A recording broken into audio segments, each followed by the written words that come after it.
여러분 안녕하십니까? 어제에 이어 오늘도 추가 확진자 수는 300명을 넘지 않았습니다. 하루 이틀 숫자만 보면 정체로 보일 수 있지만 방역 당국은 오히려 전국 확산에 폭풍 전야라면서 경계심의 고삐를 조이고 있습니다. 전라남도 순천의 한 운동시설에서 14명이 무더기 감염되는 식으로 확진자 발생의 분포는 넓어지고 감염 집단의 수도 계속 늘고 있습니다. 어떠한 지표도 호전되지 않고 있다는 겁니다. 먼저 김준석 기자가 보도합니다. 지난 일요일 397명까지 치솟았던 하루 확진자 수는 어제 오늘 200명대 중후반을 기록했습니다. 이를 두고 확산세가 한풀 꺾인 게 아니냐는 전망이 나왔지만 방역 당국은 성급한 판단이라며 강하게 부인했습니다. 계속해서 상승하고 폭발할 요인이 있는 위험한 상황이라고 밝혔습니다. 저희 방역 당국은 이틀 연속 겉으로 보기에 확진자 수가 정체된 것처럼 보이고 있지만 전국 확산의 폭풍 전야라고 판단하고 있습니다.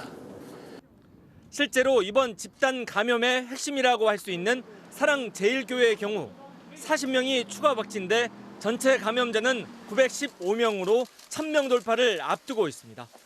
다른 집단 감염도 쇠를 불리고 있습니다. 서울관악구 방문 판매 업체인 무한그룹과 관련해 전남 순천 헬스장에서 14명의 추가 감염자가 나왔습니다. 서울 중구 부동산 경매업체에서 11명, 경기 안양의 샐러데이저 식당과 파주 스타벅스에서도 확진자가 계속 나오고 있습니다. 감염원을 알 수 없는 깜깜이 환자 비율도 16.3%로 여전히 높게 유지되고 있습니다. 지금 전국 확산을 막지 못하면 추석 연휴 때 집에만 머무를 수 있다는 경고가 나오는 이유입니다.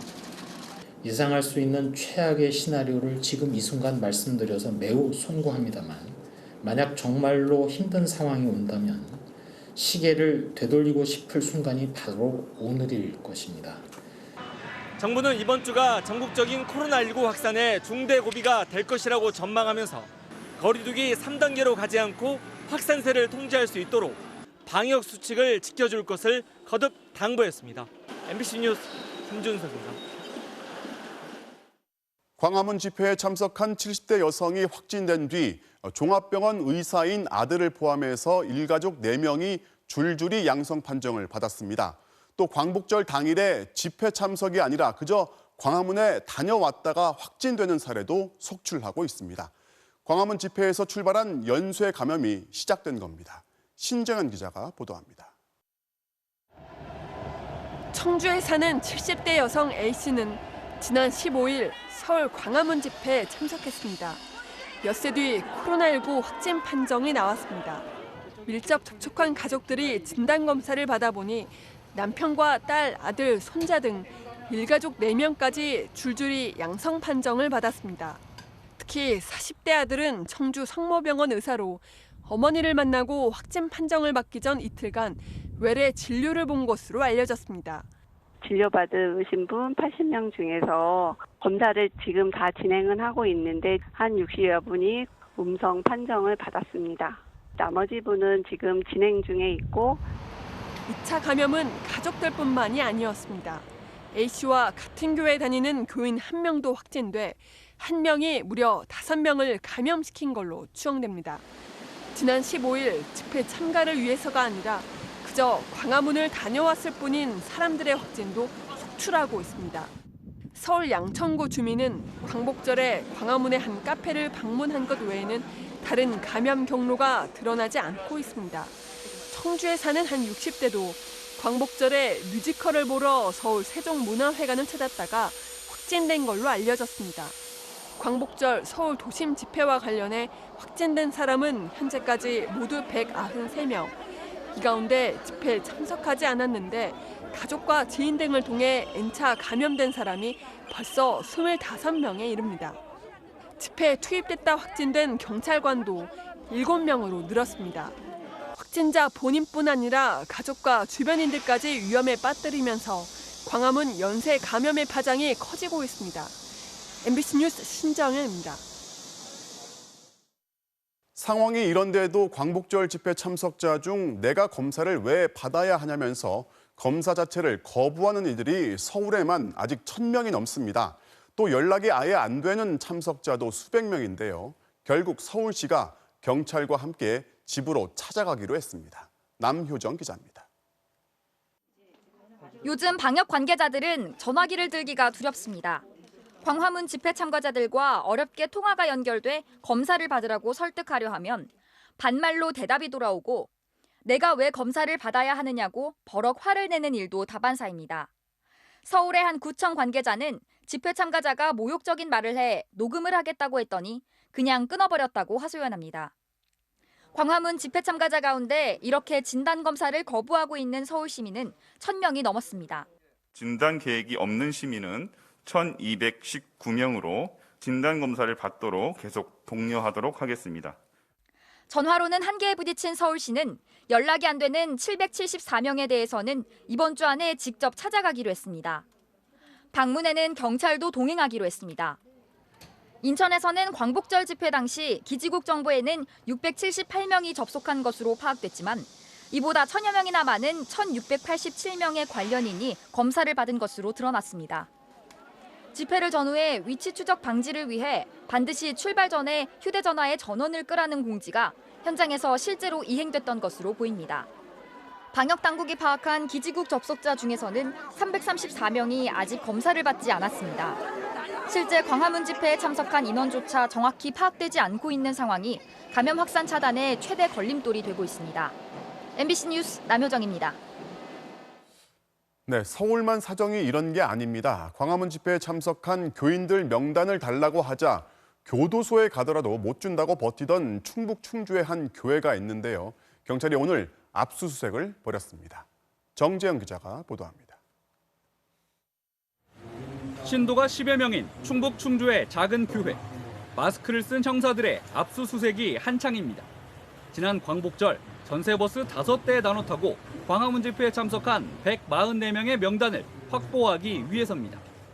이 교회 전도사는 당시 참석자들을 모으고 인솔을 했는데 코로나19 확산에도 행정명령을 어긴 채 40명 명단만 제공한 혐의를 받고 있습니다.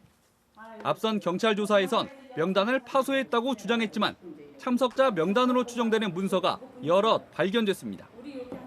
경찰은 삭제한 자료가 있는지 확인하기 위해 전도사의 휴대전화 기록 복원에 나섰습니다. 전도사님 지금 집으로 가셨어요. 충격을 넘어갔고 밥맛도 없고 그냥 핸드폰도 다 압수당하고. 이 교회는 전광훈 목사의 서울 사랑제일교회와 깊은 관련이 있습니다. 전도사의 부모는 둘 다 목사로 집회를 전후해 사랑제일교회에 머물고 있는데 아들인 전도사에게 집회 참석자 모집과 명단 제출 거부를 요구한 걸로 전해집니다. 당시 버스 임대료도 교회 예산과 기부금으로 충당해 참석자에게는 따로 돈을 받지 않았습니다. 전도사는 이렇게 유동인구가 많은 대형마트와 터미널 주변에서 전단을 나눠주며 집회 참가자들을 모았습니다. 다녀온 뒤 명단 제출을 요구받자 참석자 가운데 거부 의사를 밝힌 100여 명의 명단은 구속되더라도 주지 않겠다고 말한 것으로 전해졌습니다. 코로나19 검사자가 명단에 있는지 여부만 보건소에 확인해줬습니다. 나는 교도소도 가야 될 상황이 되면 갈 거고 또 회원들한테 물어봤더니 주지 말라고 한다. 일부 가지고 있지만 이거는 줄 수 없는 거 아니냐. 주지 말라고 하니. 충북에서만 900명 가까이가 광화문 집회에 다녀온 걸로 추산됩니다. 충청북도는 이 가운데 150명 정도가 아직도 진단검사를 받지 않은 것으로 보인다며 최대한 빨리 진단검사를 받으라고 요청했습니다. MBC 뉴스 정재영입니다. 저희가 광화문 집회 참석을 위해서 대구에서 아침 일찍 출발한 한 버스의 여정을 그대로 담은 영상을 입수했습니다. 버스 앞유리에는 결혼식 가는 버스로 위장을 한 빈자리 하나 없던 만원 버스였는데요. 그들만의 버스 안 풍경과 상경하는 각오를 보면 왜 확진자가 계속 나오는지, 왜 정부에 협조하지 않는지 이해하실 겁니다. 손하늘 기자가 단독 취재했습니다. 광복절 당일 오전 대구 동성로에서 출발해 서울로 향하는 전세 버스 안. 45인승 좌석이 꽉 찼는데 상당수가 마스크를 벗고 있습니다. 때마침 버스 안 TV에서 도심 내 집회 금지 뉴스가 나옵니다. 인솔자가 걱정하지 말라고 말합니다. 경찰의 눈을 피할 수 있는 묘안을 설명합니다. 태극기 우리 구급 버스를 못 들어가게 차단할 수가 있습니다. 지금. 그래서 우리가 저 버스 간판도 뭐 결혼식 호텔 우리 호텔 가는 것처럼 이렇게 해서 그렇게 갈 겁니다. 무슨 일이 생기면 책임은 본인이 진다는 서류에 서명할 것을 요구합니다. 불상사가 생겼을 때 이 책임은 본인 스스로 진다는 걸 확약서를 만들어가지고 본인 이름 쓰고 사인을 마스크도 쓰지 않고 커피를 저어서 뒷좌석으로 돌리기도 합니다. 여기 커피 신청이 있습니다. 휴게소에 내려선 현수막을 들고 마스크도 없이 기념사진까지 찍습니다. 대형 배식통에 담긴 음식을 한데 모여 나눠 먹습니다. 정오가 다 돼 서울 도심에 들어서는데 기침을 하는 사람들도 있습니다. 지금 을지로에 도착한 뒤 광화문으로 이동한 참가자들, 다른 참석자들과 대화를 나눕니다. 저 주최 단체가 어디입니까 이게는? 여기요. 예. 정강 목사입니다. 청와대로 가는 길목에서 소리를 지르고 곳곳에선 경찰과 격렬한 몸싸움을 벌이다 연행됩니다. 급기야 구급차 뒷문을 열고 긴급 출동을 막는 장면까지 스스로 찍었습니다. 그분이 여러 사람들한테 밀쳐가지고 쓰러졌었나 봐요. 환자도 없는데 거기까지 왜 왔다 가냐. 우리 뭐 집회 방해하러 오지 않았냐. 이렇게 하루 종일 방역 수칙을 무시한 채 뒤섞였던 참가자들은 저녁이 되자 각자 타고 온 버스에 다시 올라탔습니다. 뭐 돌아오실 때 있잖아요. 대구에 그때 갔던 분들 다 와서 태우고 가셨던 거예요. 예, 그대로 갔다 그대로 왔는 거예요.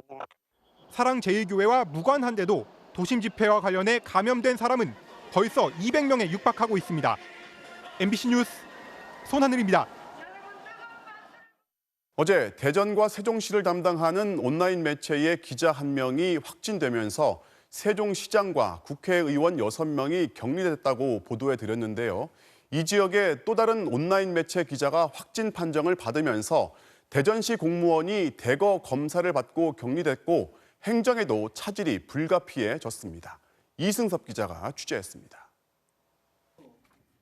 지난 20일 열린 세종시청의 정례 브리핑을 보면 이춘희 세종시장은 마스크를 쓰지 않고 있고 이번에 확진된 초미니 인터넷 매체 소속의 60대 여성 기자도 보입니다. 의심 증상이 이미 지난 16일부터 나타났는데도 이렇게 계속 활동을 하면서 공공기관과 지역 언론사들은 발칵 뒤집힌 상태입니다. 일단 100여 명이 검사를 받아 다행히 모두 음성으로 나왔지만 현재 이 시장을 포함해 밀접 접촉자로 분류된 45명은 여전히 격리 상태입니다. 2m 이내 정도 하고 시간적인 부분을 봐고 에어컨 같은 거를 같이 공유를 하잖아요. 마스크를 안 쓰시고 같이 이제 질의를 하거나 마스크를 내시는 분도 좀 있어서. 이 여기자는 이틀 전인 지난 18일 열린 대전시청 브리핑에도 참석했습니다. 해당 기자와 접촉한 동료 기자 18명도 격리돼 검사를 받았는데 또 다른 인터넷 매체 소속의 40대 남성 기자가 추가로 확진됐습니다. 그런데 이 기자도 지난주 내내 대전시와 대전시 의회를 취재하고 다닌 것으로 알려져 대전시 행정부시장을 포함한 공직자 17명이 진단검사를 받아야 했습니다.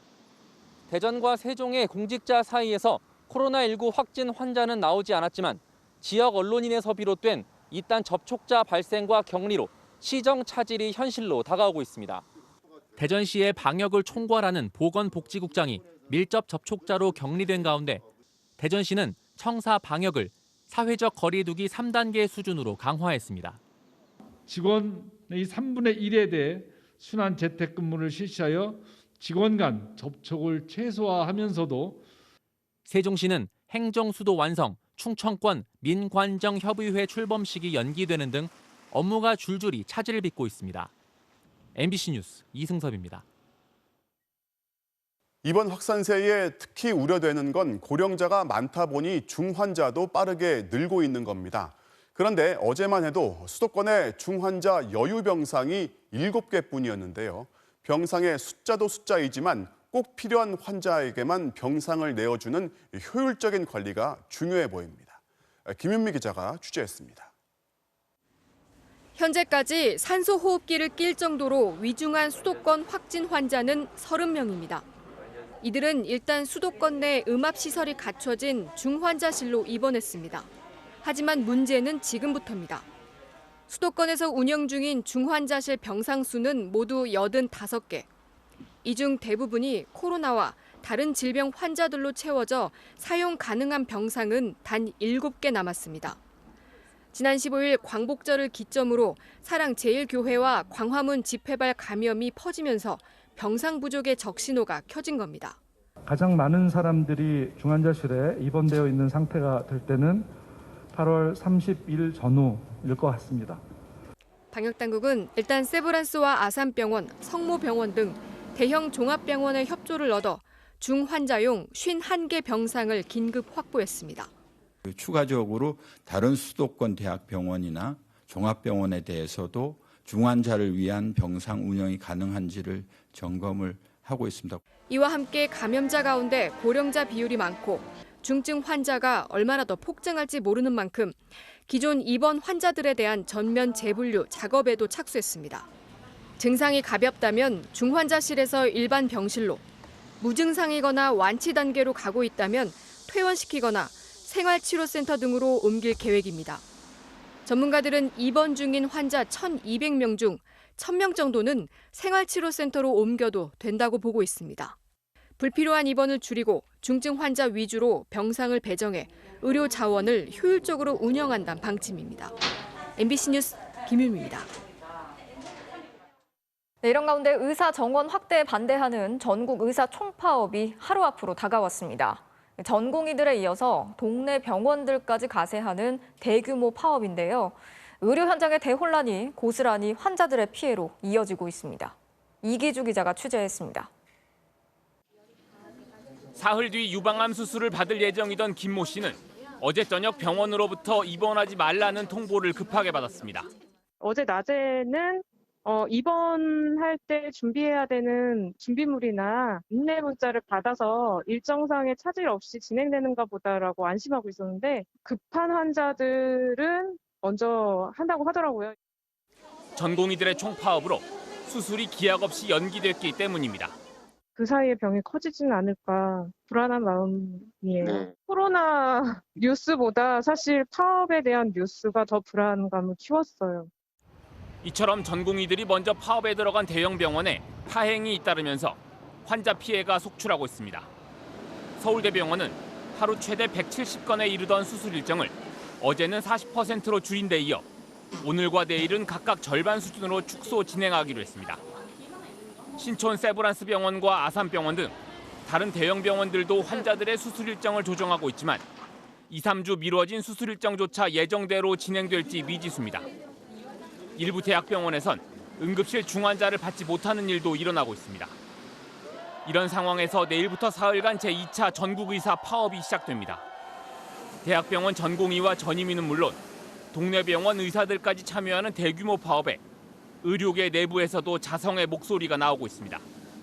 환자 옆에 항상 있고 환자를 지키고 환자의 이익을 대변하는 역할을 할 때 그럴 때 가장 의사가 존경을 받을 수 있다고 생각하거든요. 코로나 팬데믹 위기 상황에 의사들이 병원을 떠나자는 것은 말이 안 된다고. 정부는 업무 복귀를 호소했습니다. 진료 현장으로 복귀하여 소중한 생명을 구하는 의료인 본연의 임무에 충실히 임해주시기를 간곡히 부탁드립니다. 정부는 의사협회와 실무협의를 계속 진행하면서도 파업으로 인한 진료 공백에 대비해 보건소 중심으로 비상진료 체계를 가동하기로 했습니다. MBC 뉴스 이기주입니다. 광복절 집회에 참석했다 코로나19 확진 판정을 받은 극우 인사들의 막말, 오늘도 계속됐습니다. 폐렴 증상을 보여서 음압병동으로 이송된 차명진 전 의원은 의료진을 향해서 출몰한다는 표현을 쓰면서 비아냥댔고 주옥순 엄마부대 대표는 여전히 역학조사에 협조하지 않고 있습니다. 이문현 기자가 취재했습니다. 지난 15일 집회 참석 뒤 코로나 확진 판정을 받은 차명진 전 의원의 페이스북입니다. 폐렴 증상이 있어 이천의료원으로 이송됐다고 근황을 전하더니 시설이 안 좋다, 슬리퍼도 없고 자가 진단 키트도 원시적이라는 등 불평을 늘어놓습니다. 의료진을 향해선 출몰한다는 표현을 사용합니다. 병원 측은 황당하다는 반응입니다. 하지 말라는 행동이 해가지고 본인이 걸려가지고 들어왔으면 응원의 소리나 좀 도움 되는 말을 해야지. 그런 식으로 비아냥대면 의료진도 사기 떨어뜨리는 거지 진짜. 논란이 되자 차 씨는 출몰이라는 단어를 지우고 이번엔 집보다 좋다, 간호사가 정말 잘해준다는 글을 올렸습니다. 역시 코로나 확진 판정을 받은 주옥순 씨는 오늘도 병실에서 유튜브 방송을 하며 역학조사를 거부한 적이 없다고 우겼습니다. 저 거부한 게 하나도 없거든요. 카드도 가르쳐달라, 차를 번호도 가르쳐달라 이래가지고 다 가르쳐줬어요. 하지만 경기도 가평군 측은 주 씨의 비협조 때문에 역학조사가 이루어지지 않고 있다고 밝혔습니다. 20여 통의 전화에 2차례만 받았고 동선도 제대로 알려주지 않았다고 했습니다. 본인하고 인터뷰가 돼야죠. 환자하고 일부라도 드릴 게 현재까지는 없어요. 보건소 측은 주 씨를 곧 고발할 거라고 밝혔습니다. 이런 가운데 사랑제일교회 측은 확진자 급증세는 정부 탓이라며 정은경 중앙방역대책본부장을 직접 겨냥했습니다. 의혹을 해명하고 국민에게 정보를 제공해야 할 의무가 있는 정 본부장이 국민을 협박하는 듯한 발언을 하고 있다. 질병관리본부는 정치인이 아니라 방역 전문가다. 오늘도 사랑제일교회 관련 확진자가 40명 추가돼 총 확진자는 915명으로 늘었습니다. MBC 뉴스 이문현입니다. 앞서 보신 것처럼 막말에 갑질까지 일부 환자들의 말도 안 되는 행동들이 안 그래도 지쳐있는 의료진들을 더 힘들게 만들고 있습니다. 마치 호텔에 와 있는 것처럼 커피와 담배를 요구하는가 하면 간호사에게 속옷을 빨아달라는 환자까지 있다고 하는데요. 박선아 기자가 의료진들의 이야기를 직접 들어봤습니다. 무리한 요구를 하는 이른바 진상 환자는 주로 코로나19 경증 환자들입니다. 아픈 곳도 없는 자신을 가둬뒀다는 데 대한 불만에서 시작됩니다. 창문으로 뛰어내리겠다고 협박하는 건 기본, 경찰에 신고하는 경우도 있었습니다. 나를 가둬놨다고 감금이라고 얘기를 하면서 112에 신고하셨고 소방법 위반이라고 불나면은 난 어떻게 되는 거냐고 하면서 119에 가장 흔한 건 반찬 투정. 병원이 마치 공짜 호텔인 것처럼 각종 음식을 요구하고 안 들어주면 난동을 부립니다. 참치 캔을 다 반입이 안 되니까 참치 종이컵에다가 담아서 이제 드린 적이 있어요. 그랬더니 종이컵에다가 담으면 무슨 맛으로 먹을 수가 있냐 그러면서 전화기를 집어 던져가지고 막 박살난 경우도 있었고요. 반입이 금지된 담배를 택배 안에 숨겨 몰래 들여오다 적발되는 일이 부지기수. 저번에는 피지가게 이렇게 모양이 이상하게 생겨가지고 확인을 했더니 그 안에 이제 담배가 들어있는. 간호사에게 속옷을 빨아달라는 비상식적인 요구를 하거나 성희롱을 하는 경우도 있습니다. 전화로도 환자 상태를 갖다 확인을 하는데 그분이 남자분이셨는데 이제 필요한 게 없냐라고 물었더니 여자요 이렇게 답을 한 사람. 가장 힘든 건 답답한 방호복을 입고 끝없이 반복되는 요구를 들어주는 일입니다. 안 된다라고 얘기를 했을 때 정말 계속 반복해서 얘기해요. 될 때까지. 그렇게 되면 이제 다른 환자를 저희가 볼 수가 없는 거죠. 그래도 좋은 환자가 더 많다며 간호사가 부탁한 마지막 말은 존중과 배려였습니다. 본인들도 코로나가 걸리고 싶어서 걸린 건 아니잖아요. 근데 저희도 이 코로나 상황을 알고 간호사가 된 건 아니에요. 아무리 힘들어도 조금만 더 존중해 주시고 배려해 주시면 좋을 것 같아요. MBC 뉴스 박선아입니다. 자, 보통 코로 숨을 쉴 때보다 입으로 숨을 쉴 때 감염 위험이 더 높아진다는 연구 결과가 나왔습니다. 바꿔서 말하면 노래할 때랑 운동할 때, 그러니까 입을 벌릴 수밖에 없는 상황에서 더 조심을 해야 된다는 얘기인데요. 어쨌든 지금 상황에서는 언제 어디서든 마스크를 잘 착용하시는 게 가장 중요합니다.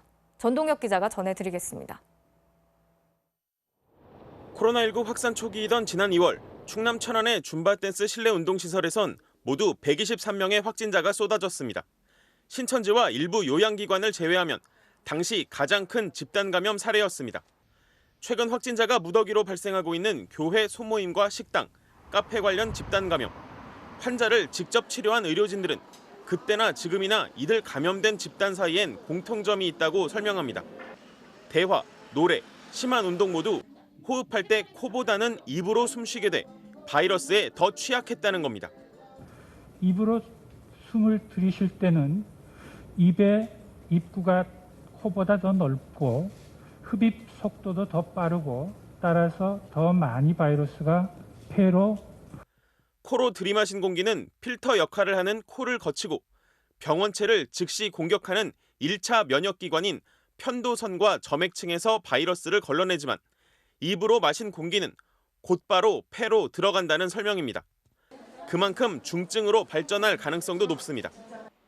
코와 목, 폐 등 각기 다른 신체 부위를 공격하는 호흡기 감염병의 특성은 백신의 효과도 떨어뜨립니다. 현재 개발 중인 백신 대다수가 폐에 침투한 바이러스를 억제하는 데는 효과를 보이지만 코와 목의 면역력은 생각만큼 높이지 못하는 걸로 나타났습니다. 결국 폐는 방어해도 코와 목에는 바이러스가 남고 다른 사람에 옮기는 전파력은 그대로인 겁니다. 호흡기 백신은 늘 다른 부위의 백신만큼 완벽한 효과를 얻지 못하는 것이 통상이고 성적이 좋은 해가 50% 정도. 전문가들은 백신이 빨라야 내년 봄에나 나오고 나와도 완전히 믿을 수 없는 만큼 마스크와 거리 두기가 가장 효과적인 예방법이라고 강조했습니다. MBC 뉴스 전동혁입니다. 홍콩에서는 코로나19에 걸렸다 완치가 됐던 한 30대 남성이 넉 달 만에 다시 확진 판정을 받았습니다. 완치자도 이렇게 다시 감염이 될 수 있다는 건 아무리 백신이 나와도 소용이 없다는 얘기겠죠. 일단 전문가들은 좀 더 지켜보자는 입장입니다. 박진주 기자가 취재했습니다. 30대 홍콩 남성 A씨는 기침과 발열 등의 증상을 보이다 지난 3월 26일 코로나19 확진 판정을 받았습니다. 14일간 치료를 받은 후 완치된 A씨는 스페인을 여행한 후 영국을 거쳐 지난 15일 홍콩으로 돌아왔습니다. 그런데 공항 검역 과정에서 다시 양성 판정을 받았습니다. 4개월 반 만에 코로나19에 다시 감염된 겁니다. 그러나 이번엔 무증상이었습니다. 홍콩대 연구진은 A씨에게 첫 번째와 두 번째 감염을 일으킨 코로나 바이러스 염기 서열을 분석했습니다. 그 결과 첫 번째 바이러스는 미국에서, 두 번째 바이러스는 스위스 등에서 유행한 바이러스와 유사한 것으로 확인됐습니다. 연구진은 A씨를 코로나19 완치자의 세계 첫 재감염 사례로 발표했습니다. 好多人就覺得會唔會感染咗之後就成世免疫咧？咁之前都未有一個好肯定嘅答案。今次咧就好肯定啦，就話其實第一次感染之後咧，就算即係你係隨時可以有第二次感染。 홍콩처럼 바이러스 분석을 거치지 않았을 뿐 이미 이탈리아나 네덜란드, 벨기에 등에서도 재감염이 발생했습니다. 특히 이탈리아에서는 재감염돼 처음보다 훨씬 심한 증세를 겪는 사례들이 보고됐습니다. 또 코로나19 항체의 지속력이 2개월에서 3개월에 불과하다는 연구 결과는 이미 수차례 발표된 바 있습니다. 이렇다 보니 집단 면역이나 백신의 효과에 대한 의문도 고개를 들고 있습니다. We're hoping, Jake, that it's not a common occurrence that don't have a really robust response and therefore can still get the infection. 하지만 이번 결과가 백신 무용론으로 흘러가는 것은 경계해야 한다는 의견도 많았습니다. But we need to not jump to any conclusions. To say even if this is the first documented case of reinfection. 세계보건기구는 감염자가 2,400만 명이 넘는 상황에서 재감염은 매우 드문 사례일 수 있다며 연구가 더 필요하다는 입장을 밝혔습니다. MBC 뉴스 박진주입니다. 코로나19 확산세가 계속되면서 수도권의 모든 초중 고등학생들, 고3만 빼고는 내일부터 다시 등교 수업이 중단이 되는데요. 자녀들이 학교를 가도 걱정, 안 가도 걱정인 부모들의 한숨도 커져가고 있습니다. 이덕영 기자가 취재했습니다. 서울의 한 초등학교 앞, 여름방학이 끝나고 개학 첫날 수업을 마친 아이들이 교문을 나섭니다. 하지만 오늘이 2학기의 첫날이자 당분간은 마지막 날입니다. 서울과 인천, 경기도의 모든 유치원과 초중고가 앞으로 3주간 등교 수업을 중단하고 다시 원격 수업 체제로 바뀌기 때문입니다. 수도권 학교의 코로나19 감염자가 벌써 276명, 심각한 상황이기 때문입니다. 가을엔 좀 정상적인 학교 생활을 할 수 있을까 겨우 숨 돌렸던 부모들은 다시 걱정입니다. 하루 종일 이제 다 뒤척거리를 해야 되니까 또 이제 심심해하면 또 같이 또 좀 놀아줘야 되고 밥도 챙겨줘야 되고 간식도 계속 챙겨줘야 되니까 쉽지 않죠. 지난 3월부터 학교도 못 가고 힘겹게 견뎌왔던 시간이 방역 수칙도 안 지키고 제멋대로인 이들에 의해 무너지는 데 대해 원망도 차오릅니다.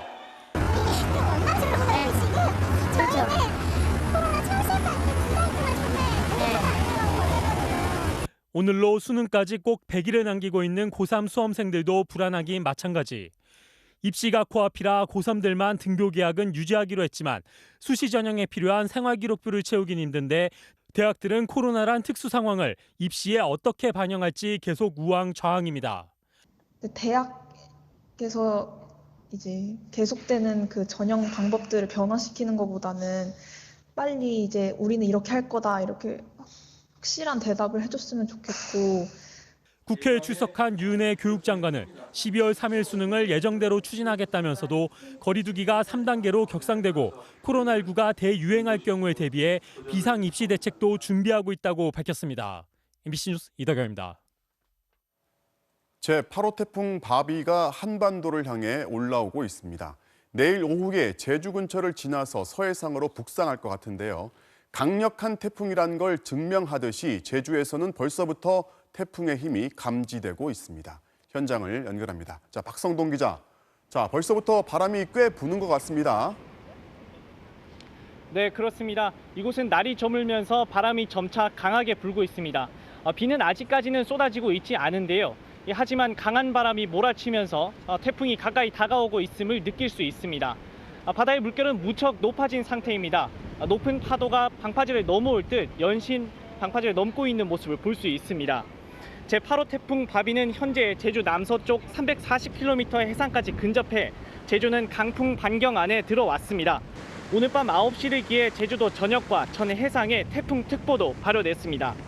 태풍 바비는 최대 순간 풍속이 초속 45m, 시속 160km까지 강해졌고 강풍 반경도 420km까지 가장 커진 상태입니다.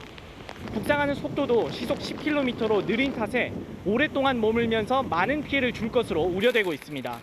태풍은 내일 오후 4시 제주 서쪽 120km 해상을 지나면서 제주에 가장 근접하겠고 그 이후로 제주 서쪽 해상을 지나 서해안으로 이동할 것으로 예상됩니다. 제주도의 여러 항포구에는 어선 3천여 척이 태풍을 피해 정박한 가운데 제주와 다른 지역을 잇는 7개 노선의 여객선은 오늘 오후부터 전면 통제됐습니다. 항공기 운항도 오후부터 7편이 결항되는 등 차질을 빚고 있는데요. 내일 아침부터는 결항이 잇따를 것으로 예상돼 이용객들은 운항 상황을 미리 확인하는 것이 좋겠습니다. 지금까지 제주에서 MBC 뉴스 박성동입니다.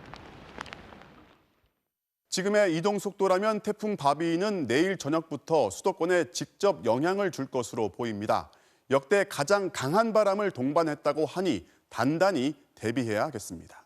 이재민 기자입니다. 현재 제주도 남서쪽 해상에 있는 태풍 바비는 내일 밤 전남 목포 서쪽 바다를 지나 모레 새벽에 수도권에 가장 가까이 접근합니다.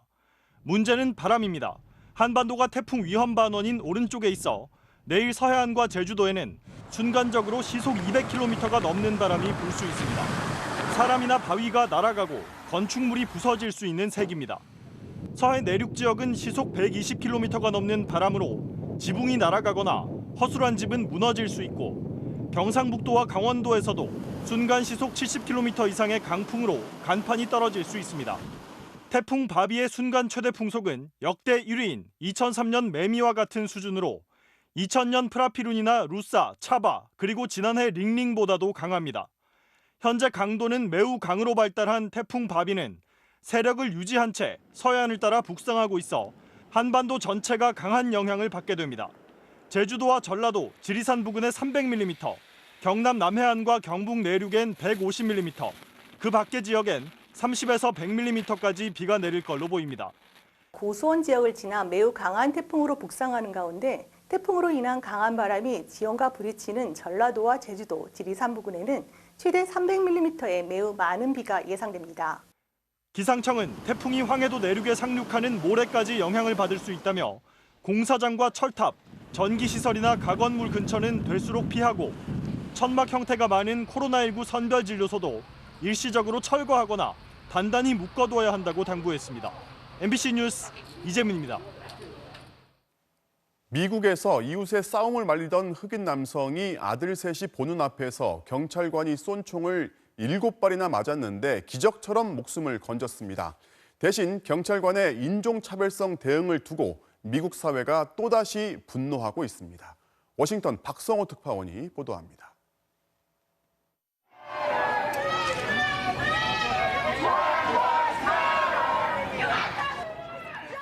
시민들은 야간 통행 금지에 아랑곳하지 않았습니다. 위스콘신주의 소도시 커노샤의 거리엔 인종차별에 항의하는 구호가 울려 퍼졌고 법원 앞에는 불길이 솟아올랐습니다. 이틀 전 이 도시의 주택가에서 벌어진 이 장면 때문입니다. 실랑이도 없었고 자기 차에 타려는 사람한테 경찰관이 등 뒤에서 총을 7발이나 쏜 걸 법 집행이라고 할 수 있는 건지 어제 오늘 미국은 충격에 빠졌습니다. 총에 맞아 쓰러진 흑인 남성 제이콥 블레이크는 자동차가 긁힌 걸 두고 주민들끼리 말다툼하는 걸 말리던 중이었습니다. He was breaking up an altercation that he had nothing to do with. 차 뒷자리에 있던 8살, 5살, 3살 난 아들은 총격 현장을 그대로 지켜봐야 했습니다. 기적적으로 목숨을 건진 블레이크는 수술을 받고 회복 중입니다. 하지만 그의 상태와는 무관하게 뉴욕, 포틀랜드, 미니애폴리스 등 전국적으로 항의 시위가 퍼지고 있습니다. 백인이라면 이런 일이 있었겠는가? 미국 경찰은 흑인 목숨 알기를 뭘로 아는가라는 질문이자 분노를 되풀이하고 있습니다. They should have dealt with it 100% differently than that. More than definitely not 7 shots to the gentleman's back while getting in his car. 분노는 더러 방화와 파괴, 경찰 폭행 등 과격한 행동으로 나타나기도 했습니다. 블레이크의 가족들은 제대로 된 정의를 원한다며 평화로운 시위를 당부했습니다. 한편 조 바이든 민주당 대선 후보는 총격이 나라의 영혼을 관통했다며 철저한 수사를 촉구했습니다. 전당대회 연설에 나선 트럼프 대통령은 일절 언급이 없었고 그의 장남은 트위터에 블레이크가 가정폭력과 성범죄로 전과가 있다는 글과 방화 영상을 올려서 시위의 순수성을 의심했습니다. MBC 뉴스 박성호입니다. 가족의 결혼식 사진이 잘 나오지 않았다면서 허위글로 업체를 비방한 전직 종편 기자가 실형을 선고받고 법정에서 곧바로 구속됐습니다. 이 업체는 결국 폐업을 했는데요. 소비자의 불만이 아니라 허위 사실을 적시한 죄질이 불량하다는 게 법원의 판단입니다. 이지수 기자입니다. 지난 2018년 7월 인터넷 카페 4곳에 동시에 같은 글이 올라왔습니다. 30대 여성이 쓴 글로 남동생 결혼식 촬영 앨범이 마음에 들지 않는다는 취지인데 포토샵으로 얼굴이 거의 없어질 지경이다. 너무 어둡게 나왔다는 불만을 쏟아냈습니다. 글에는 결혼식 컨설팅을 해준 A 업체와 사진 촬영을 한 B 업체의 상호가 그대로 드러나 있습니다. 이 게시글이 퍼지면서 업체들의 평판은 나빠졌고 실제 영업에도 차질이 생겼습니다. 포털 사이트 측의 요청에 해당 글이 지워졌지만 이 여성의 항의로 다시 글이 올라왔습니다. 사과도 했지만 소용없었습니다. 사과를 드리고요. 이 게시글을 내리실 의향은 없으신지요? 제가 게시글을 왜 내려야 되죠? 전 게시글에 사실이 아닌 걸 쓴 게 하나도 없는데. 결국 열흘 뒤 앨범을 새로 제작해주는 조건으로 게시글을 내리기로 했습니다. 문제는 이 여성이 합의 후에도 추가로 돈 500만 원을 요구했고 입금되기까지 닷새 동안 A 업체의 이름을 남겨뒀다는 겁니다.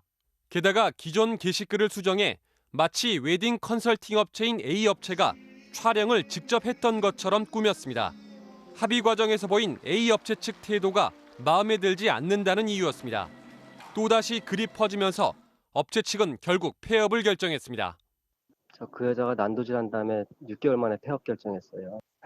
제 인생은 완전히 망가졌어요. 우리 화목했던 가정은 이제 돌아오지 않아요.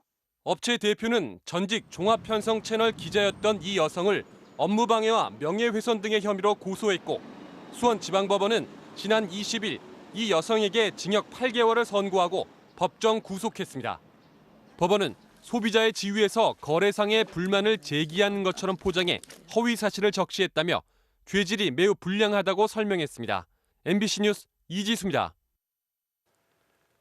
미래통합당 박덕흠 의원이 국회 국토위에서 활동하는 동안 가족이 운영하는 건설사가 피감 기관으로부터 수백억 원대 공사를 수주했다는 의혹을 그제 MBC 탐사기획 스트레이트가 추적 보도했습니다.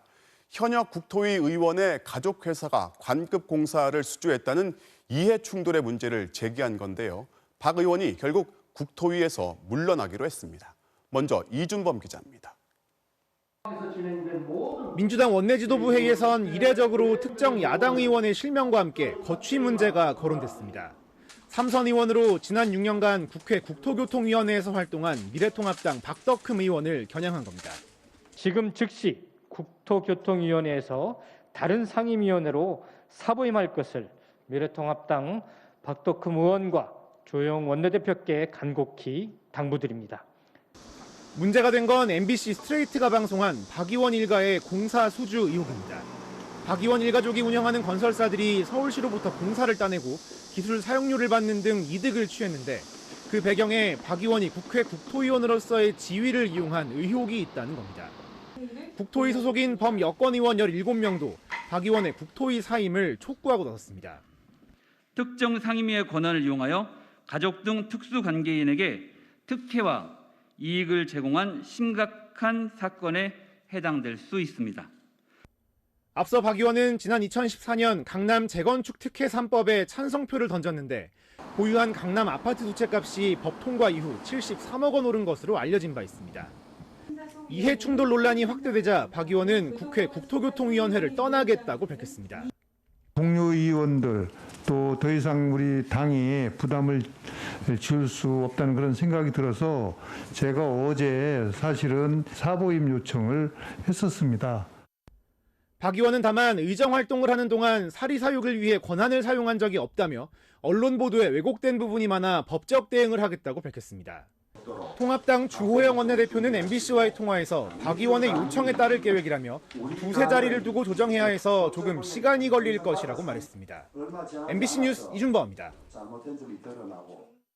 박덕흠 의원의 일가족이 운영하는 건설회사가 5개인데 MBC는 국토위의 수많은 피감 기관 중 서울시 딱 한 곳의 자료만 구해서 확인해 봤더니 박 의원 가족 회사들이 총 400억 넘는 공사를 따낸 겁니다. 이런 걸 막자는 이해충돌 방지법이 국회에 제출돼 있지만 의원들의 이해가 걸려 있어서인지 통과가 안 되고 있습니다. 박진준 기자가 이어서 보도합니다. 미래통합당 박덕흠 의원, 중소건설업체 5만 개를 회원사로 거느린 전문건설협회 회장 출신입니다. 2012년 친박계에 줄을 대 국회의원으로 변신했고 내리 3선했습니다. 2015년 이후 6년째 국회 국토위원입니다. 도로공사, 토지주택공사, 코레일, 철도시설공단은 물론 지방자치단체들이 모두 국토위 피감 기관입니다. 2015년 서울시에 대한 국회 국정감사. 이제 건설 신기술이라는 게 있습니다. 우리 부시장님도 좀 잘 들어주시고요. 서울시가 이제 2013년 같은 경우에는 133건, 2014년도에는 98건, 2015년도에는 43건 이렇게 줄어들고. 이 발언을 전후해 박덕흠 의원 아들 회사는 서울시에서 신기술 사용료로만 4건 33억 2천만 원을 따냈습니다. 박덕흠 의원 일가족이 갖고 있는 건설 회사는 모두 5개. 이 5개 건설사가 피감기관인 서울시 한 곳에서만 수주한 공사가 430억 원이 넘습니다. 국회의원은 피감기관을 감독하고 가족들은 피감기관에서 공사를 따낸 겁니다. 골프장에서 마주친 박덕흠 의원은 부정은 없었다고 말했습니다. 아니 그렇게 따지면 아무것도 안 되죠. 모르겠어 그런 건 나는 전혀 내가 뭐 부탁을 한다거나 내가 영향력을 행사하거나 하는 적이 없기 때문에 나는 떳떳하게 하고. 이걸 막기 위해 20대 국회에 공직자 이해충돌 방지 법안이 제출됐습니다. 고위 공직자의 신고 의무를 강화하고 수의 계약을 금지하는 내용입니다. 하지만 흐지부지되다 결국 지난 5월 자동 폐기됐습니다. MBC 뉴스 박진준입니다. 자, 오늘 국회 운영위에선 청와대 노영민 비서실장의 다주택 처분 권고를 놓고 야권의 공세가 이어졌습니다. 같은 통합당인데도 한 의원은 다 팔았냐고 따지고 다른 의원은 그걸 왜 팔라고 하냐면서 정반대 입장에서 추궁을 하기도 했습니다. 조국현 기자가 취재했습니다. 청와대 비서실 결산 보고를 하러 나온 노영민 실장에 대해 미래통합당은 작심한 듯 청와대 참모진 다주택 처분에 대해 십자포화를 퍼부었습니다. 먼저 다주택 참모진들 한 채 빼고 다 판 건 맞는지부터 따졌습니다. 한 채 제외한 나머지 처분할 거 권고하신 적 있죠? 네, 그렇습니다. 이게 이행이 됐습니까? 이달 말에는 아마도 다주택자 문제는 다 해소될 것으로 그렇게 기대하고 있습니다. 그런데 같은 당 소속인 김태흠 의원은 스스로 다주택자라고 밝히면서 다주택이 뭐가 문제냐, 투기도 아닌데 다주택 처분하라는 건 해괴망측하다며 정반대의 추궁을 하기도 했습니다. 1가구 2주택이 크게 뭐가 문제입니까? 판다면 청주 걸 팔아야지 왜 서울 걸 팝니까? 또 상식에 이해가 안 가요. 둘 다 팔았습니다. 노 실장이 최근 매각한 반포 아파트가 문재인 정부에서 크게 올랐다는 지적이 나오자 노 실장도 평정심을 잃고 발끈했습니다. 3년 만에 5억을 버는 것이 그냥 기억도 안 나는 수치다. 이상 마치겠습니다. 아니 15년 전에 산 아파트라니까 왜 자꾸 3년을 얘기합니까? 우리 정권에서 올랐습니까? 지난 정권에서 안 올랐습니까? MB 정권 때 안 올랐고 박근혜 정권 때 안 올랐습니까? 네, 수고하셨습니다. 다주택 처분 권고를 놓고 김조원 전 민정수석과 싸운 게 맞냐는 질문에 노 실장 본인은 거듭 부인했지만 이를 목격한 다른 참모의 증언은 좀 달랐습니다. 저기 싸우는 자리에 있었다던데 그 자리에. 언쟁을 하신 적은 있지만 싸우신 적은 없습니다. 언쟁은 하신 겁니까? 네. 쟁자는 다툴 쟁자인 거 아시죠? 말다툼. 의견이 다르면 서로 목소리가 높아지는 때가 있습니다. 부동산 정책 실패 논란에 대해선 함께 출석한 김상조 정책실장이 문재인 정부 부동산 정책은 실패하지 않았다고 반박하며 정책 기조를 유지하겠다고 밝혔습니다. MBC 뉴스 조국현입니다. 외국에서 수억 원어치의 원자재를 수입했는데 막상 열어보니 쓸모없는 폐기물이 들어있다면 정말 황당하겠죠. 코로나 사태로 가뜩이나 어려움을 겪고 있는 국내 한 무역업체가 당한 사기였는데 결국 휴업까지 하게 됐습니다. 어떻게 된 일인지 임상재 기자가 단독 취재했습니다. 지게차가 무언가를 컨테이너에 싣고 있습니다. 구리의 원료가 되는 폐구리 뭉친 구리 스크랩입니다. 문을 닫고 단단히 봉인도 합니다. 국내의 한 무역업체가 1억 3천만 원어치를 수입하면서 중국 텐진 지역에서 직접 찍어놓은 영상입니다. 그런데 다음 날 인천항에 도착한 컨테이너를 열어보니 흰 포대들이 쌓여 있습니다. 석회가루였습니다. 황당했죠. 진짜 문을 딱 열었는데 당황스럽죠. 사무실도 확인하고 저희가 보험회사도 직접 들어가서 확인하고 대형 컨테이너 안에는 이 15kg짜리 석회가루 포대만 1,500개, 20리터 넘게 들어있었습니다. 사실상 쓸모없는 폐기물입니다. 자기들은 그런 적 없다라고 얘기를 하죠. 너희가 잘못을 한 것이다. 도착지에서 물건이 바뀐 거다. 황당한 피해는 한 번으로 끝나지 않았습니다. 지난 3월에도 아랍에미리트 두바이 업체를 통해 구리 스크랩 100톤, 우리 돈 5억 원어치를 수입했는데 이번엔 시멘트 벽돌이 떡하니 들어있었습니다. 이번에도 구리 스크랩이 선적된 사진까지 받았지만 사기였습니다. 선불거래가 아니었다는 게 그나마 다행이었지만 피해 업체는 경비 5천여만 원과 쓰레기 폐기 비용까지 고스란히 떠안았습니다. 최근 10년간 구리 스크랩과 관련된 무역 사기 피해액은 46억 원. 수입자한테 저가로 판매하면 쉽게 속을 거라고 생각하고 사기를 치는 경우가 많습니다. 수입한 물품을 실제로 확인을 하고 송금하는 게 코로나19 사태로 출장길도 막히고 교역량까지 줄어 가뜩이나 힘겨워진 이 중소무역업체는 결국 무기한 휴업에 들어갔습니다. 그런 일을 당했을 때 그 현지에서 도움받을 길이 아무것도 없습니다. 저희는 우리나라 공관이라든가 뭐 이런 데 얘기해봐야 그냥 잘하세요. 잘못하셨네요. 뭐 이 정도예요, 그냥. MBC 뉴스 임상재입니다. 폭염 속에서 하루 종일 방진복을 입고 마스크를 쓴 채로 일을 하는 현장 노동자들. 작업 중에 쓰러지는 사고가 잇따르고 있습니다. 휴식 시간이나 마실 물조차 충분히 제공받지 못하고 있는 실태를 신수아 기자가 취재했습니다. 경기 파주시의 한 공장 옥상에서 작업 중이던 29살 A씨가 쓰러졌습니다. 공장에서 나오는 유해가스 배출을 점검하기 위해 방진복을 입은 채 야외 작업을 하던 중이었습니다. 저희가 갔을 때는 체온이 너무 높아서 탈의를 시킨 상태였고 어제 파주엔 오전 11시부터 폭염경보가 내려졌습니다. 이송 당시 체온은 38도가 넘었는데 병원에선 열사병이었다는 진단을 받고 치료를 받았습니다. 지난 16일엔 대전대덕구의 한 중학교 공사 현장에서 또 다른 노동자가 쓰러졌습니다. 폭염경보가 내려졌던 사고 당일 55살 B씨는 심정지로 쓰러져 병원으로 옮겨졌지만 끝내 숨졌습니다. 고용노동부의 지침에 따르면 폭염특보가 발령될 땐 매시간 15분간 그늘에서 규칙적인 휴식을 보장받아야 합니다. 하지만 현장에선 알아서 지켜야 할 권고사항일 뿐입니다. 휴식 시간은 강제하진 않은 거죠.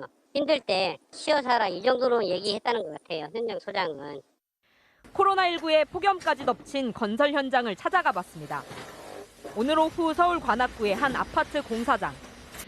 달아오른 태양 아래 노동자들이 긴팔 복장에 마스크를 쓰고 자재를 옮기고 있습니다. 실제 현장에서 일하다 잠시 나온 노동자를 열화상 카메라로 찍어봤습니다. 취재진과 비교할 때 온도 차이가 확연합니다. 쓰고 있던 헬멧을 벗자 엄청난 열기가 느껴집니다.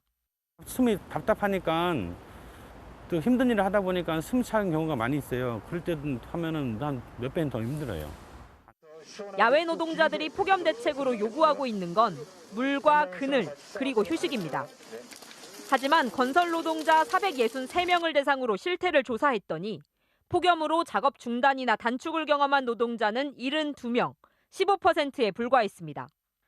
현장에서 물조차 제대로 제공받지 못했다는 응답자도 53명이나 됐습니다. MBC 뉴스 신수아입니다. 자, 이렇게 코로나19가 다시 확산이 되면서 가장 큰 타격을 받는 건 역시 노인들이나 노숙인들 같은 취약계층이겠죠. 끼니를 해결하기 어려운 사람들에게 무료로 밥을 나눠주던 급식소마저 32년 만에 운영이 중단됐습니다. 김건희 기자가 현장에 다녀왔습니다. 마스크를 쓴 어르신들이 줄지어 서 있습니다. 구청 직원들이 어르신들의 열을 재고 이름과 연락처도 적습니다. 성함이? 전화번호요? 010. 네. 길게는 1시간가량 줄을 선 끝에 검정색 비닐봉지 하나씩을 받아듭니다. 안에 담긴 것은 주먹밥 1개와 요구르트 1개. 오늘 하루를 나눈 한 끼라고 합니다. 앉으면 여기 다 죽어. 노인네들. 여기. 없는 사람 못 먹고 푹푹 들어가다가 쓰러지면. 2주 전까지만 해도 주로 따뜻한 비빔밥이 나왔지만 상황이 나빠졌습니다.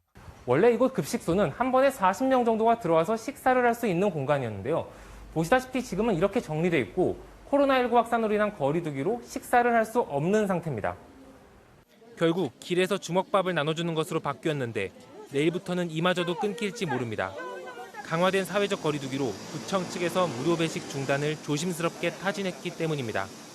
무료 급식을 중단하면 매일 이곳에 의지하고 있는 노인 300~400명이 꼼짝없이 배를 골게 될 위기에 처합니다. 집에 어르신이 누워 계시는데 밥 하나만 더 주면 안 되겠냐. 그런 분들을 생각하면 저희가 이 외식을 멈출 수가 없어요. 서울 청량리의 무료 급식소는 상황이 더 나쁩니다. 밀접 접촉이 이뤄지는 급식까지 집합금지 명령 대상이 됐기 때문이라고 합니다. 지난 32년간 매일 1,000명 이상에게 무료 급식을 하던 밥퍼 나눔운동본부입니다. 그러나 코로나19가 다시 확산됨에 따라 이곳 역시 지난주부터 문을 닫은 상태입니다. 수도권 전역에서 찾아왔던 어르신들의 발길이 뚝 끊겼습니다. 구청 측이 급한 대로 과자, 라면, 통조림 등이 담긴 상자를 대신 나눠주곤 있지만 많은 노인들이 어딘가에서 끼니를 거르고 있다는 얘기입니다. IMF 때도 하루도 문 닫은 일이 없었어요. 우리 어르신들에게는 코로나보다도 배고픔이 더 무섭고 또 배고픔보다도 더 괴로운 게 외로움이라는 거죠. MBC 뉴스 김건희입니다. 이어서 오늘 이 뉴스 전해드리겠습니다. 젊은 여행객들이 많이 찾는 게스트하우스가 밤마다 클럽으로 바뀌고 있다는데요. 코로나19의 재확산에도 불구하고 매일 밤 수십 명, 수백 명이 모여서 파티를 즐기고 있습니다.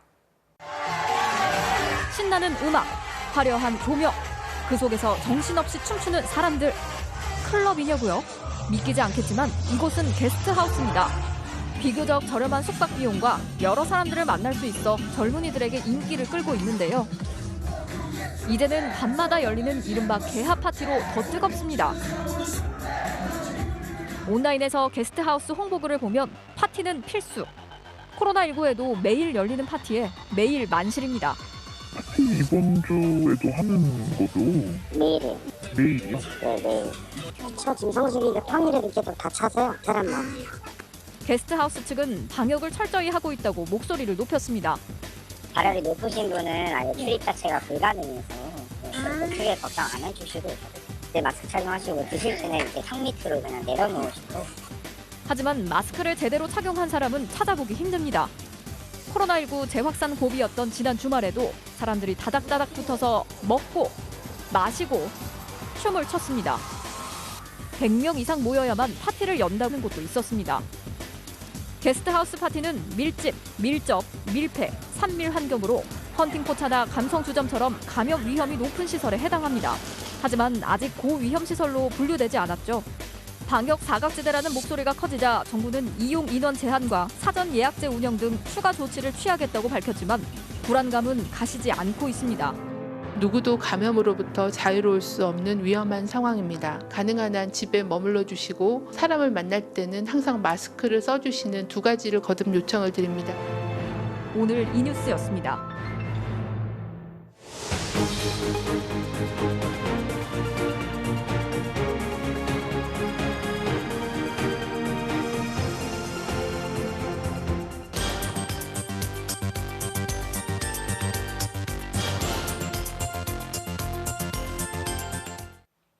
네, 지난주에는 70대 환자가 확진 판정이 나오기도 전 검사받고 하루 만에 숨지는 일이 발생했는데 이번에는 80대 환자가 확진 판정을 받고 하루 만에 숨졌습니다.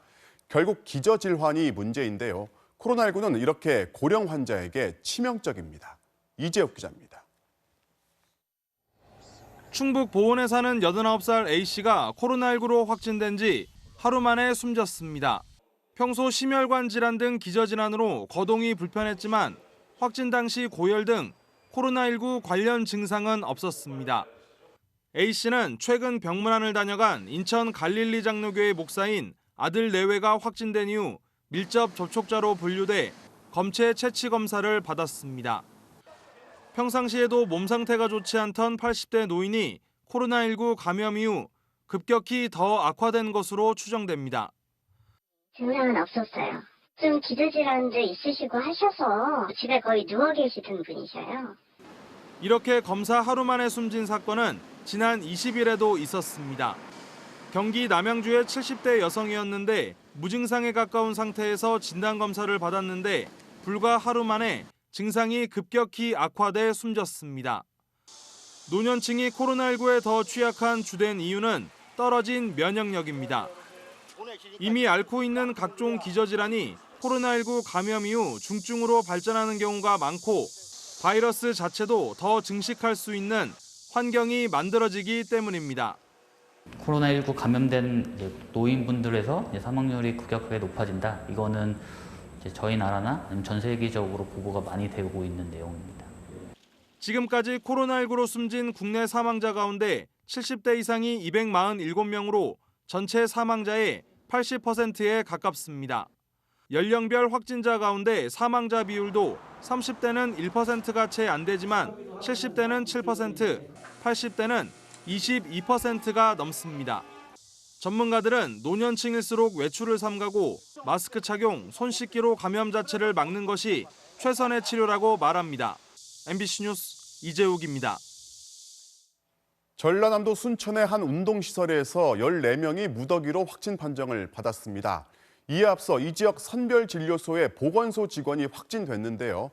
땀을 닦으려고 딱 한 번 마스크를 내렸다가 감염된 것으로 추정됩니다. 문형철 기자입니다.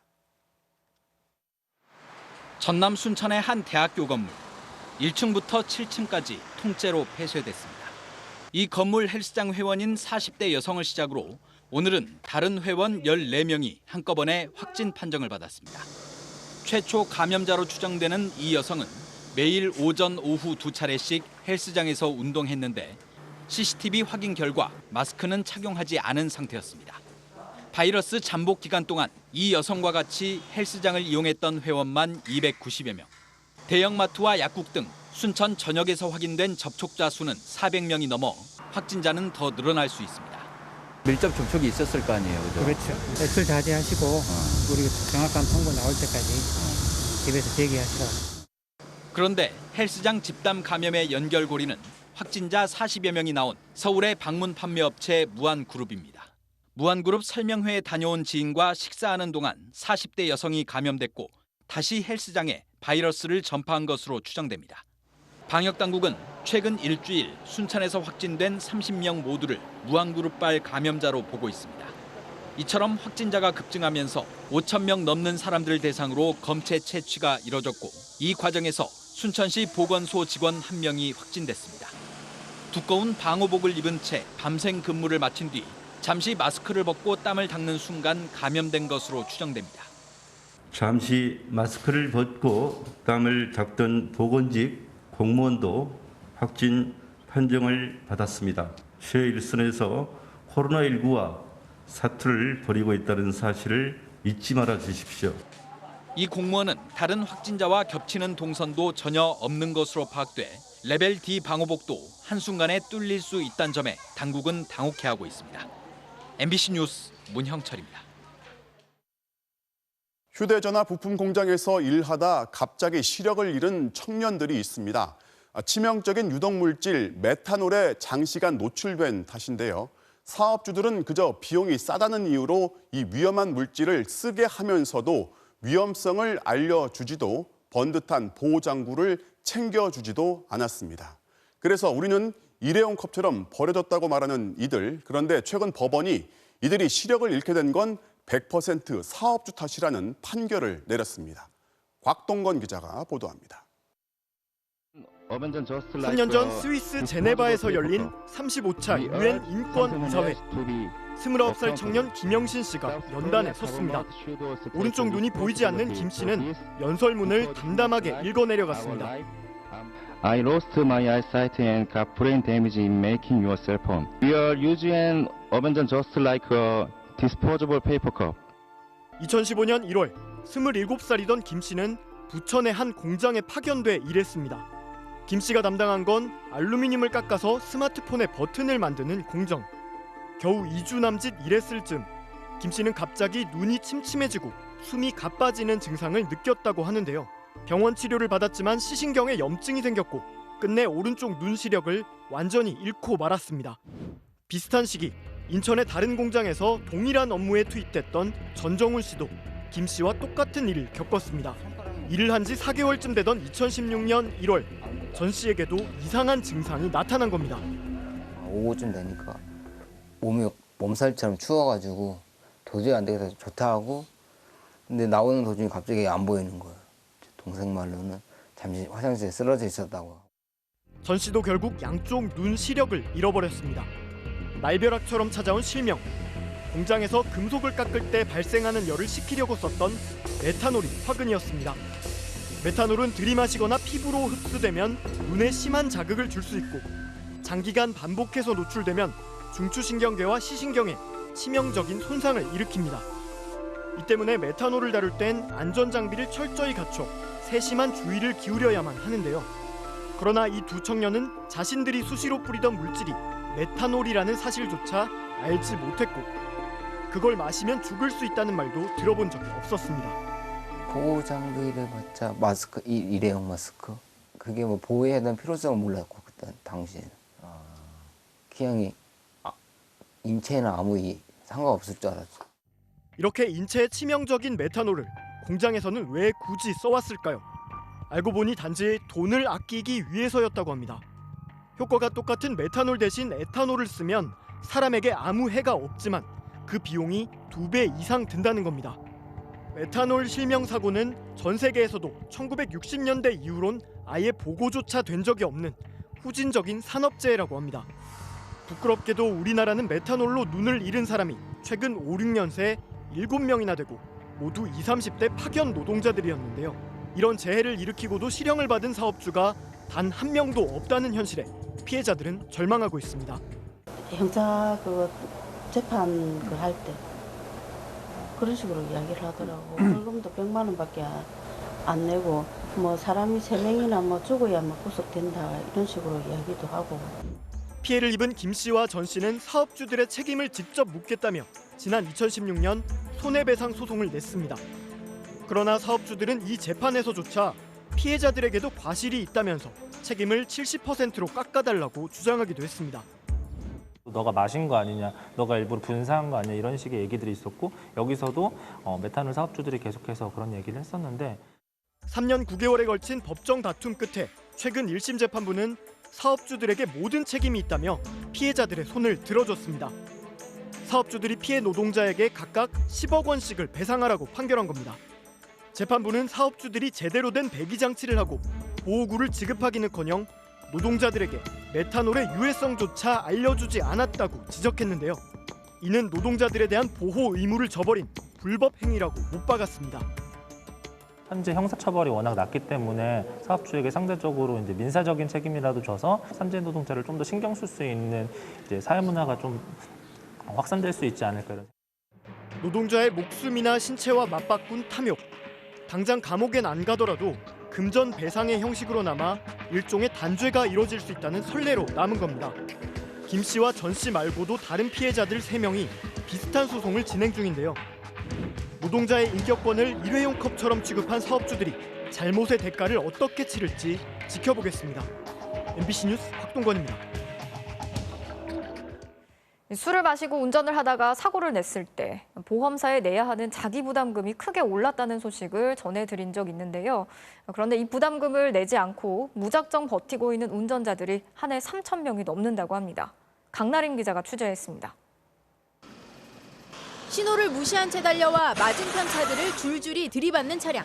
유명 BJ가 오토바이를 들이받아 운전자가 사망한 사건. 모두 음주운전 사고입니다. 예전에는 이런 음주 사고를 내도 보험사에 자기부담금 최대 400만 원만 내면 민사상 책임은 지지 않았습니다. 치료비나 보상금이 얼마가 나오든 보험사가 모두 부담한 겁니다. 하지만 지난 6월부터 운전자 책임이 대폭 강화돼 자기부담금이 최대 1억 5,400만 원으로 올랐습니다. 이렇게 자기부담금을 올린 건 음주운전자에게 더 무거운 책임을 지우기 위해서인데 내야 하는 자기부담금을 안 내고 버티는 음주운전자가 한 해 3,000명이 넘는 것으로 나타났습니다. 국내 4대 자동차 보험회사에서만 지난해 3,600건에 달했고 올 상반기에는 벌써 2,600건이 넘었습니다. 지난 5년간 한 해 평균 3,400명이 음주운전 사고를 내고도 부담금을 내지 않아 보험사가 이들을 상대로 청구한 소송 금액만 170억 원이나 됩니다. 그 판결문을 들고 찾아갔지만 집 주소도 틀리고 이리저리 수소문해서 만났지만 돈이 없다고 나무라라 하는데요. 자기부담금 받아내는 게 그 자기부담금보다 더 많은 비용과 시간이 낭비되는 게 현실입니다. 음주운전자들이 내지 않는 부담금과 보험사들이 이를 받아내는 데 쓰는 비용은 보험료 상승으로 이어집니다. 결국은 보험회사들이 손해를 보게 됩니다. 손해를 본 보험회사들은 보험료를 올릴 수밖에 없는 현실이고 그러다 보니까 보험 가입자들 또 선량한 사람들이 피해를 보게 되는 경우가 발생을 하고 있습니다. 보험업계에서는 자기부담금이 늘어난 만큼 돈을 내지 않는 음주운전자가 더 많아질 것으로 예상된다며 부담금 강화가 실효성을 거두려면 이에 대한 대책이 필요하다고 지적합니다. MBC 뉴스 강나림입니다. 이스라엘에서는 16살 소녀가 30명이 넘는 남자들에게 집단 성폭행을 당했던 끔찍한 사건이 알려지면서 파장이 커지고 있습니다. 수천 명의 여성들이 거리로 나와서 가해자에 대한 강력한 처벌을 촉구했습니다. 한수영 기자가 취재했습니다. 이스라엘 텔아비브 광장에 수천 명의 여성이 모였습니다. 이들은 너는 혼자가 아니야, 소녀가 소녀를 지지한다 등의 피켓을 들었습니다. 무대에선 한 여성 방송인은 울먹이며 호소했습니다. מי שתוקף אותנו, שאונס אותנו, מי שאמלל אותנו, ששרט אותנו, למה הוא מקבל עונש יותר קטן משלנו? 지난 12일 이스라엘 남부 휴양지의 한 호텔에서 16살 소녀가 30명이 넘는 남성에게 집단 성폭행을 당한 사실이 뒤늦게 드러났습니다.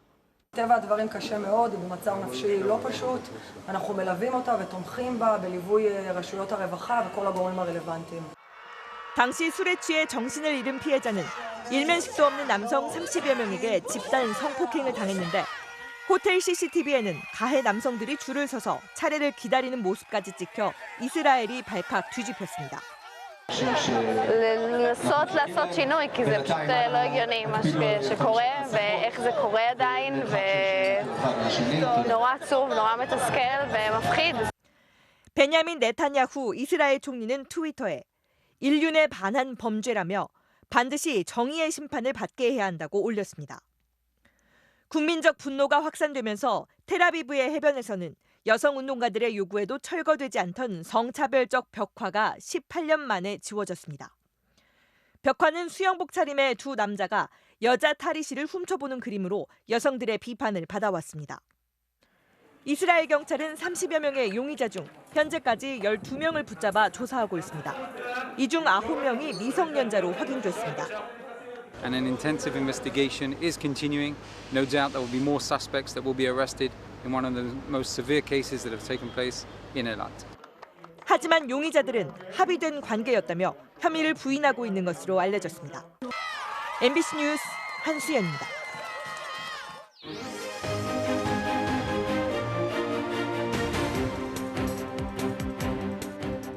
정치적 참견 시점, 오늘도 정치팀 박영애 기자 나와 있습니다. 첫 번째 소식 보겠습니다. 네.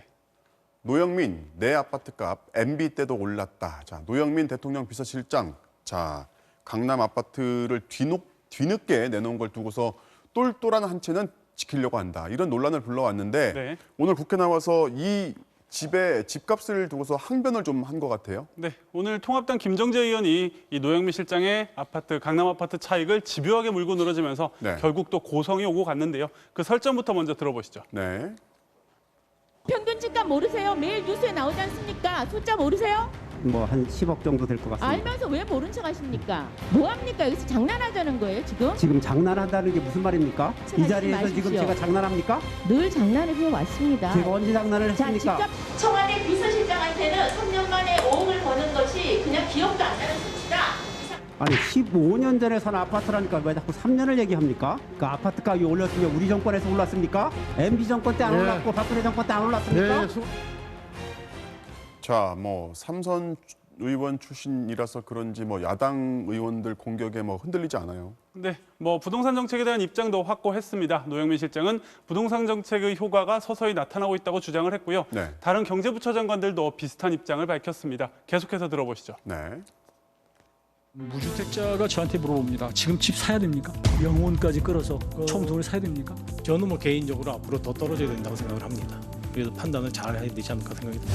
그 다주택자들이 보유하고 있는 물건들이 많이 거래가 됐는데 30대에 영끌하는 그런 그 매수세라 그럴까 비싼 가격에 30대가 사준 게 아닌가 이런 굉장히 안타까움이 지난 6월, 7월 시장에 있었습니다. 그러니까 영혼까지 끌어모은다. 전 재산은 물론 대출까지 다 끌어모아서 집을 사는 걸 뜻하는 이 신조어도 국회 회의에서 좀 반복해서 등장을 했습니다. 네. 김현미 국토부 장관은 부동산 감독기구를 만들겠다. 부동산 시장 안정에 대한 강한 의지를 내비쳤습니다. 네, 다음 소식 보겠습니다. 자가격리네요. 불출석 사유 코로나인데 지금 국회에 출석해야 하는 사람 중에서 이제 코로나19 때문에 못 나오는 경우가 꽤 있을 것 같아요. 네, 뭐 질의를 하려고 했는데 해당 기관장이 자리에 없다. 왜? 코로나 때문이다. 이런 일이 반복이 됐는데 네. 그 상황부터 영상으로 먼저 보시죠. 네. 출석 못하시고 고생하시는 분들이 또 있습니다. 오늘 아침 법원 행정처 간부의 부인이 확진자로 판명되면서 이 간부와 접촉한 간부들이 자가격리 중에 있어서 오늘 회의에 참석할 수 없는 상황입니다. 국민인권위에서 나오셨습니까? 국가인권위에서 나오셨습니까? 여기도 자가격리네요. 그러면은 다른 분도 안 나오셨나요? 그 보고 라인에 있는 분들이 전부 접촉을 한 모양입니다. 아니 이 위원장님 하위 공무원이라도 나올 수 있도록 조치를 취해 말씀드린 것.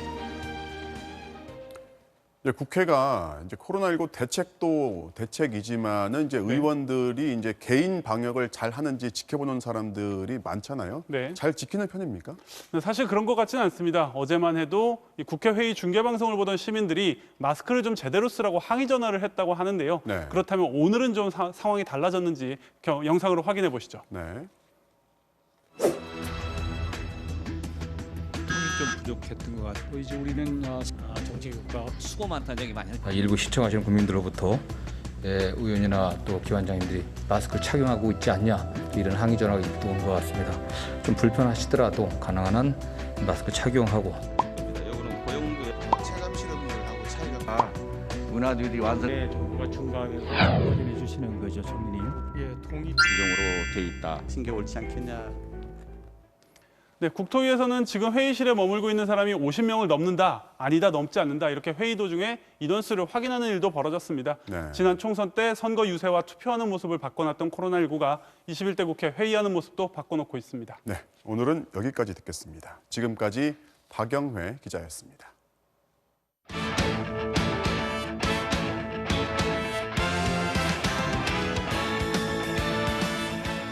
화요일 밤 스포츠 뉴스입니다. 어제 프로야구 NC에 지명된 김해고 투수 김유성 선수의 중학교 시절 학교 폭력 사실이 논란입니다. 이명진 기자입니다. 2달 전 황금 사자기에서 김해고의 전국대회 첫 우승을 이끌었던 김유성. 위기 상황에서도 올라갈 수 있는 배짱이 있는 것 같습니다. 어제 NC에 신인 1차 지명을 받고 프로에 입성하게 됐지만 곧장 학교 폭력 논란에 휩싸였습니다. 지난 11일과 어제 NC 구단 홈페이지에 올라온 글입니다. 자신의 아들이 중학교 시절 1년 선배 김유성에게 맞아 병원에 실려갔고 그 이후에도 폭언 등 2차 폭력에 시달리다 끝내 야구 선수의 꿈을 접었다는 내용입니다.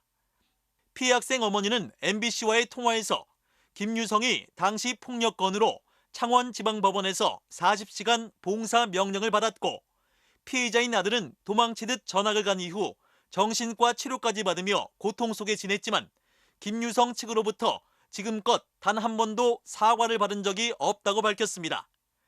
논란이 커지자 NC 구단은 부랴부랴 사실 파악에 나섰습니다. 피해자와 피해자 가족분들이 저희 김유성 선수 측으로부터 진정성 있고 진심 어린 사과를 받는 게 최우선이라고 생각하고 있고요. 김유성 선수 측이 사과 의사를 밝힌 가운데 일부 야구 팬들은 폭로글이 구단 게시판에 2주 전부터 올라왔는데도 NC가 해당 사실을 몰랐다는 게 말이 되냐며 비난의 목소리를 높이고 있습니다. 지난 2018년 히어로즈의 1차 지명을 받은 안우진의 경우 지명 직후 고교 시절 학교 폭력 사실이 드러났지만 히어로즈가 계약 전이라며 공식 입장을 미루다 뒤늦게 50경기 출장 정지 징계를 내려 비난을 받은 적이 있었습니다. MBC 뉴스 이명진입니다. 은퇴한 육상 스타 우사인 볼트가 생일 파티 뒤 코로나19 확진 판정을 받았습니다. 음악에 맞춰 춤을 추는 이들, 마스크를 쓰거나 서로 거리를 두는 모습은 찾아볼 수 없죠. 인간 탄환이자 축구광으로 유명한 우사인 볼트의 34번째 생일 파티인데요. 자메이카에서 지난 21일에 열렸는데 이틀 뒤 볼트가 코로나19 확진 판정을 받았습니다. 그런데 이 파티에 맨체스터 시티의 스털링이 참석을 했군요. 네이션스컵을 앞둔 잉글랜드 대표팀에 비상이 걸렸네요.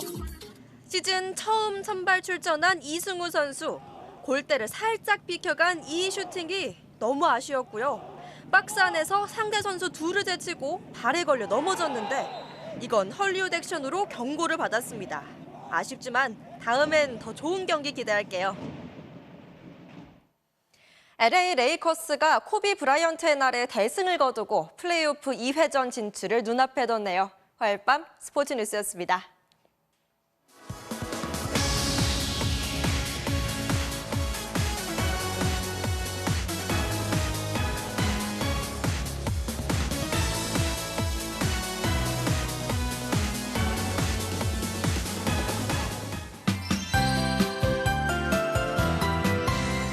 조금 전 9시 대기에 제주 전역에는 태풍주의보가 내려졌습니다.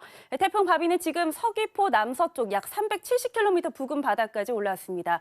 중심 부근에서는 시속 144km, 초속 40m의 강풍이 부는 강한 강도로 이렇게 태풍의 눈이 뚜렷하게 포착되고 있습니다. 앞으로 고수원해역을 지나면서 밤새 세력을 한 단계 더 키우겠습니다. 내일 오후에는 제주 서쪽 해상을 지나 밤에는 목포 서쪽 해상으로 올라오겠고 서울에는 목요일인 모레 새벽 새벽에 가장 근접할 것으로 보입니다. 이 한반도가 태풍의 위험 반원인 오른쪽에 들면서 강풍 피해가 더욱 우려됩니다. 당장 오늘 밤부터 제주도와 서해안에서는 최대 시속 200km 이상의 돌풍이 몰아치겠고 서울 등 서쪽에서도 내일 오후부터 시속 120km 이상의 강한 바람이 불겠습니다. 또 바닷물 수위가 높아지고 만조 시각과 겹치면서 폭풍 해일 피해도 우려됩니다. 내일 오후에는 제주 전해상과 남해상에 또 밤부터는 서해 중부 해상에서도 최고 10m의 높은 물결이 일겠습니다. 목요일까지 제주 산지에는 최고 500mm 이상의 폭우도 예상됩니다. 비바람 피해 없도록 대비를 철저히 하시기 바랍니다. 날씨였습니다. 8월 25일 뉴스데스크를 마칩니다. 오늘도 함께해 주신 여러분 고맙습니다.